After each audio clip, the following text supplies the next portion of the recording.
Dear student, आशा करता हूँ कि आप सभी स्वस्थ होंगे। आज हम प्रोग्रामिंग लैंग्वेज टॉपिक के बारे में स्टडी करेंगे और देखेंगे कि प्रोग्रामिंग लैंग्वेजेस का कंप्यूटर्स में क्या यूज़ है। सबसे पहले हम इसकी डेफिनेशन देखते हैं। अगर हम प्रोग्रामिंग लैंग्वेज की डेफिनेशन देखें, क्योंकि आप सी प्रोग्रामिंग स्टडी करेंगे तो आपको वहाँ पे प्रोग्राम्स बनाने होंगे। सबसे पहले आपको ये पता होना चाहिए कि प्रोग्रामिंग लैंग्वेज है क्या। ए programming language is a vocabulary. हम ये कह सकते हैं कि जो प्रोग्रामिंग लैंग्वेज है वो एक शब्दावली है, या फिर आप कह सकते हैं एक शब्द भंडार है, और सेट ऑफ ग्रामेटिकल रूल्स हैं।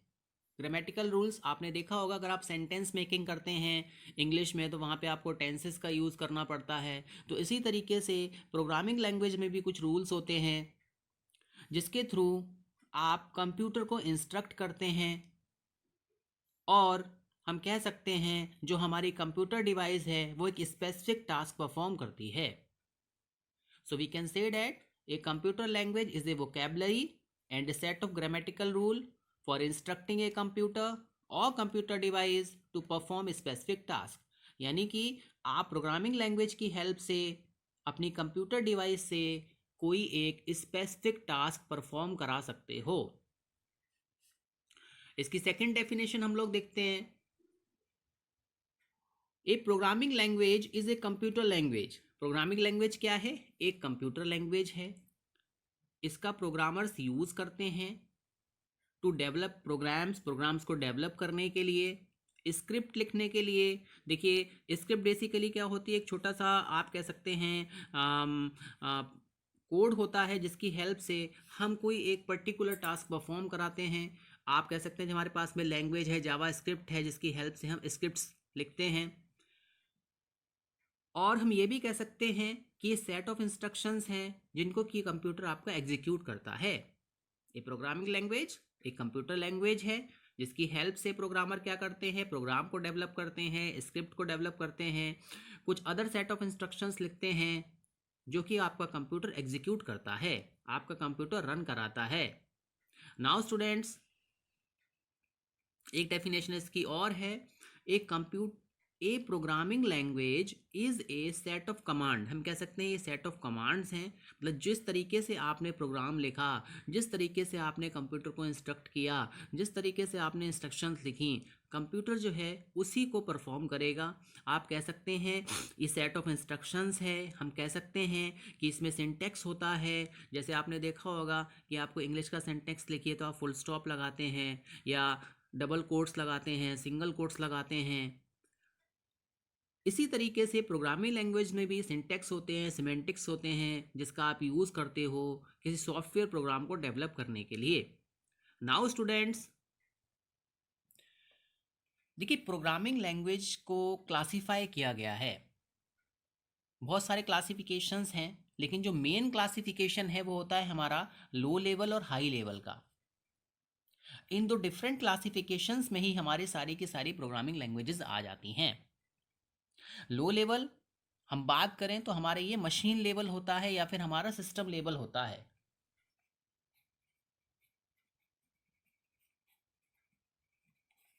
हाई लेवल की बात करें तो जब हम हाई लेवल की बात करते हैं तो यहां पर हम एंड यूजर की बात करते हैं। हम यूजर हैं। यूजर क्या है हमारे लिए? एंड एंड यूजर है, क्योंकि यूजर को ध्यान में रख के ये हाई लेवल लैंग्वेजेस बनाई गई। लो लेवल लैंग्वेजेस जो थी वो मशीन को ध्यान में रखकर बनाई गई कि मशीन का आर्किटेक्चर किस तरीके का है।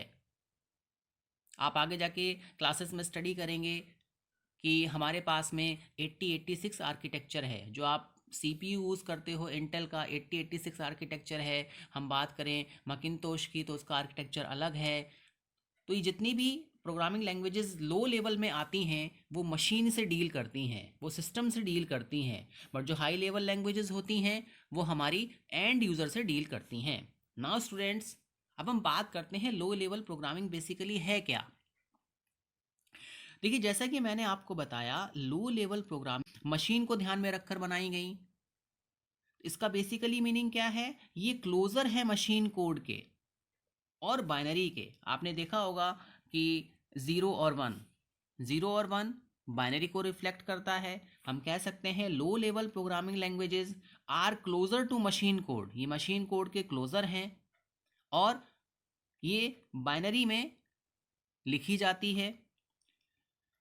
देखिए ये काफ़ी डिफ़िकल्ट है ह्यूमन को अंडरस्टैंड करने के लिए, क्योंकि आपने देखा था कि अगर हमारे पास में सिंपल एक ए वर्ड था तो हम इसको किससे रिप्रेजेंट कर रहे थे। तो स्टूडेंट्स, जो हमारी प्रोग्रामिंग लैंग्वेज हैं, जो लो लेवल प्रोग्रामिंग लैंग्वेजेस हैं, वो काफ़ी डिफ़िकल्ट हैं। जैसे कि मैंने आपको बताया, यहाँ पर ए को आप लिखेंगे 1010।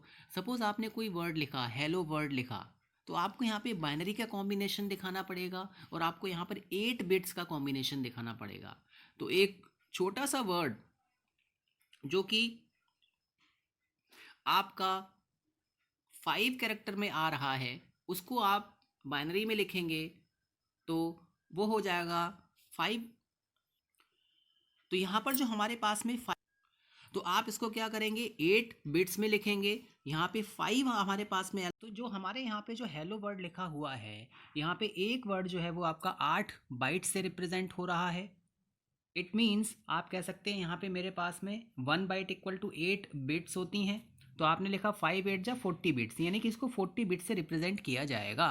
नाउ स्टूडेंट्स, जो हमारी मशीन लैंग्वेज कोड होता है वो ह्यूमन के लिए रीड करना डिफ़िकल्ट है, उसको अंडरस्टैंड करना डिफ़िकल्ट है, क्योंकि आपने यहाँ पर देखा कि जो मेरे पास अल्फ़ाबेट है उसको रिप्रेजेंट करने के लिए, एक अल्फ़ाबेट को रिप्रेजेंट करने के लिए 8 बिट्स चाहिए।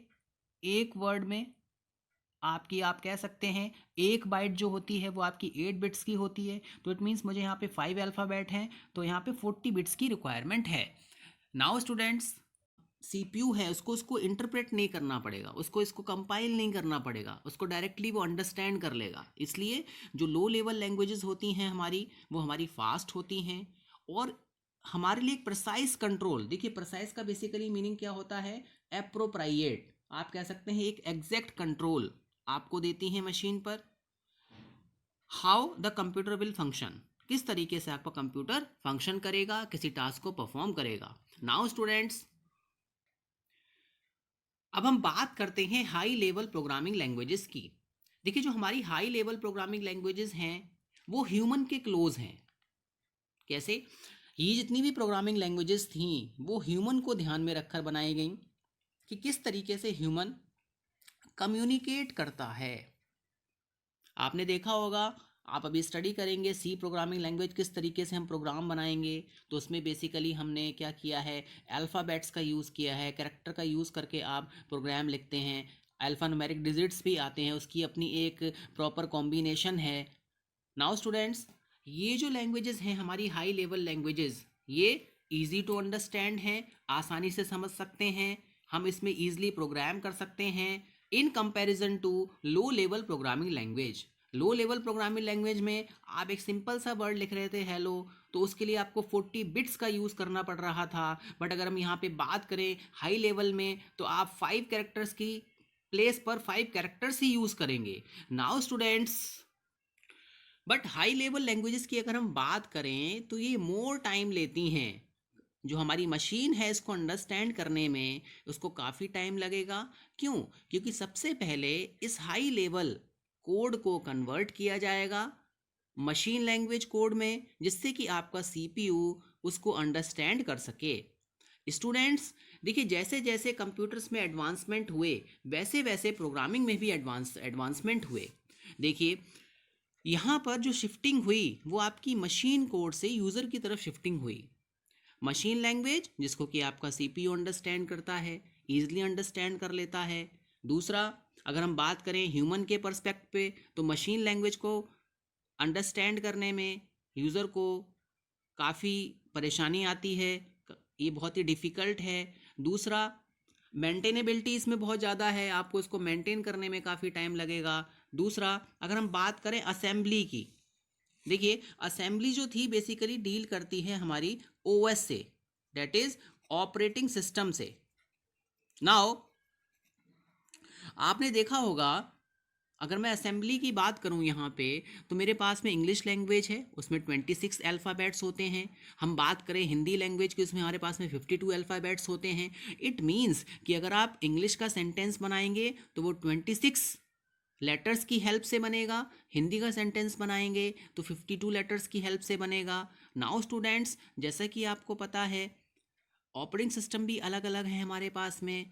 नॉर्मली हमारे पास में माइक्रोसॉफ्ट का विंडोज़ आता है, मैकिन्टोश ऑपरेटिंग सिस्टम है हमारे पास में, लिनक्स ऑपरेटिंग सिस्टम है। तो इन सब की असेंबली क्या है, डिफरेंट डिफरेंट है। तो ये असेंबली लैंग्वेज बनाई गई और इसको मशीन को समझाने के लिए बीच में असेंबलर लगाया गया। अब बात करते हैं हम हाई लेवल लैंग्वेजेस की। हाई लेवल लैंग्वेजेस भी होती हैं जो बेसिकली यूज़र से डील करती हैं,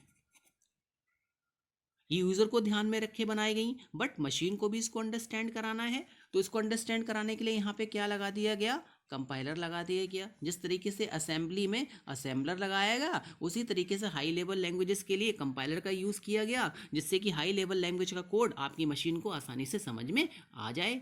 नाउ स्टूडेंट्स, हाँ, नाउ स्टूडेंट्स, अब सबसे पहले हम बात करेंगे मशीन लैंग्वेज की। देखिए, अगर हम मशीन लैंग्वेज की बात करें तो इसको कभी कभी मशीन कोड भी कह दिया जाता है और ऑब्जेक्ट कोड भी कह दिया जाता है। Sometime refer to as machine code और object code. Now students, C language के जब आप प्रोग्राम को कंपाइल करते हैं तो वहाँ पे मेरे पास में ऑब्जेक्ट कोड आता है।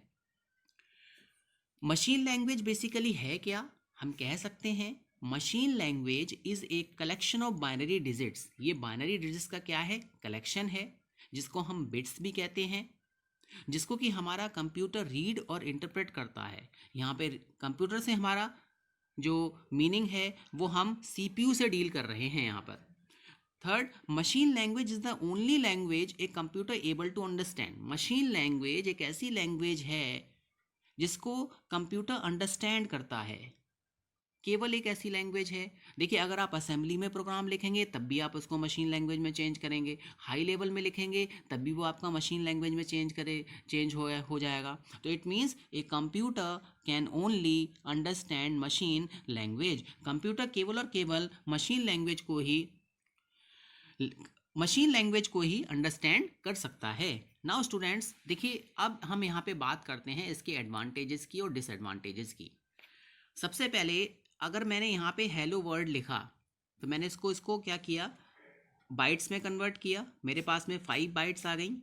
यहाँ पर आपने देखा, यहाँ पे मैंने हेलो को रिप्रेजेंट किया है, ये आपका क्या है, बाइनरी कोड है। देखिए, जो हमारी एक बाइट होती है उसमें आपके एक बाइट में 8 बिट्स होती हैं, तो यानी कि यहाँ पे मेरे पास में 5 अल्फ़ाबेट हैं, तो इनको रिप्रेजेंट करने के लिए मुझे 40 बिट्स की रिक्वायरमेंट होगी। नाउ इसका जो डिसएडवांटेज है वो है अंडरस्टैंडेबिलिटी। आप इस पूरे के पूरे कोड को कंबाइन कर दीजिए तो इसको समझना बहुत ही मुश्किल है।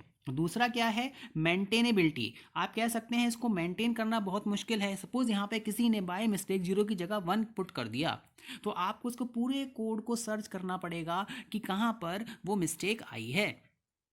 एडवांटेजेस की बात करें तो जो हमारा, मैंने आपको बताया मशीन कोड जो होता है सीपीयू डायरेक्टली इंटरेक्ट करता है, तो ये क्या है, वेरी फास्ट है। दूसरा, प्रिसाइज कंट्रोल, मींस आपको यहाँ पे एग्जैक्ट कंट्रोल मिल जाता है सीपीयू पर कि सीपीयू किस तरीके से अपने वर्क को परफॉर्म करेगा। मैं आशा करता हूँ आपको ये लेक्चर समझ में आया होगा। धन्यवाद।